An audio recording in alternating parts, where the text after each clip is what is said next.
Welcome to this STAIR-tailored PD session on DBI and why we use it. Today we're going to talk more about why to use DBI, but also some assumptions behind the use of data-based individualization. As we think about DBI and the assumptions behind it, we're really connecting that to research-based or evidence-based practices.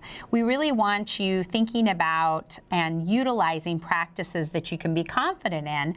And with the students that we're working with as part of STAIR, many of them have very individualized and specific needs. So we need to first use practices that are at a minimum research-based, meaning there might have been one or two studies conducted on those particular practices, but really moving toward practices or strategies that are evidence-based that we can have the ultimate confidence in. So let's think a little bit more about some of these assumptions behind DBI. First of all, we know that for many of our practices in mathematics, there are effective approaches that already exist, but it's impossible to predict whether these approaches will meet the individual needs of the students that you have who are really struggling, who are really challenged by mathematics and getting ready for Algebra 1. And so you might feel like you have your group of students over here, and the student that you're working with is the student that's standing out. Maybe you've used some of the same effective evidence-based practices for years with groups of students, but now this year you have that one particular student who has such unique needs that we need to identify something different, something more individualized. We can only hypothesize that a given approach will work for an individual student, and so we have to really continue to test whether that approach is working. We've talked a lot in our presentations about the use of data, about really thinking through the data we're collecting and then looking at that data to make sure that that's working for a particular student. And if you want to know more about that, there are some STAIR-tailored PD sessions on using and looking at data. So you might take a look at that. But we really need to be thinking about testing out whether that instructional approach is working for a particular student.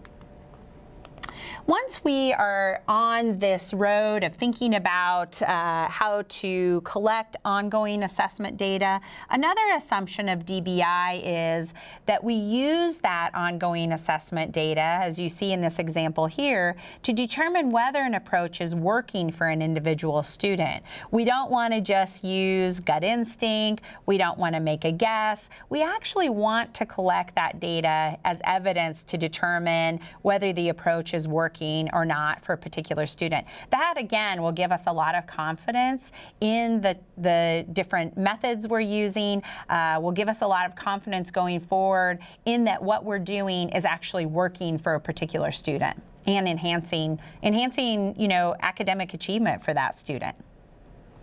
So another assumption in DBI is that this data that we're collecting, this assessment data, should reflect critical academic skills we expect to improve over time.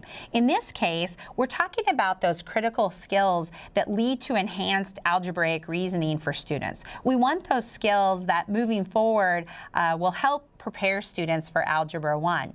And so as we think about this cycle of success that we want to go continue on an upward path, we're really thinking about those clear indicators similar to the algebra progress monitoring measures we're using to look at on a weekly basis how those critical skills are advancing, or if they're not improving or advancing, ways that we can get that student back on the right track to improving success.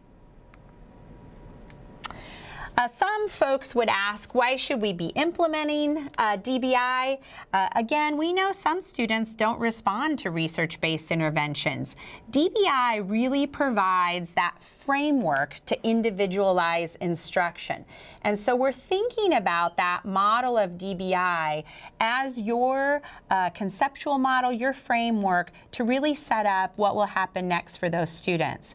We know from past research on the use of DBI that when teachers use DBI correctly, student achievement can improve. And so it's definitely something that you want in your toolbox as a teacher. If you know there's something out there that can enhance student achievement, we really want to make sure you've got that in your toolbox.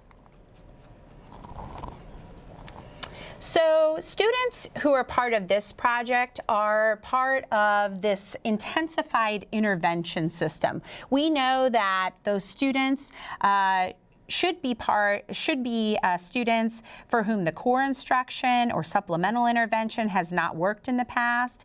It could be students you've identified who are in need of Tier 3 instruction as part of an RTI model. It could be students who are already on IEPs, but we're really thinking about students who are in need of intensive individualized mathematics instruction or intervention. That's really going to be the focus for our STAIR project. So does this DBI process really work? Well, we've gotten a lot of nice feedback over time from teachers really around the nation that they're feeling very strongly that DBI helps them make better decisions. It really helps them make decisions that are less subjective, and I really think that's illustrated in this quote by a teacher participant who's used DBI in her classroom. This has been a STAIR tailored PD session on assumptions and why use DBI. You can see down here more for more information on Project STAIR.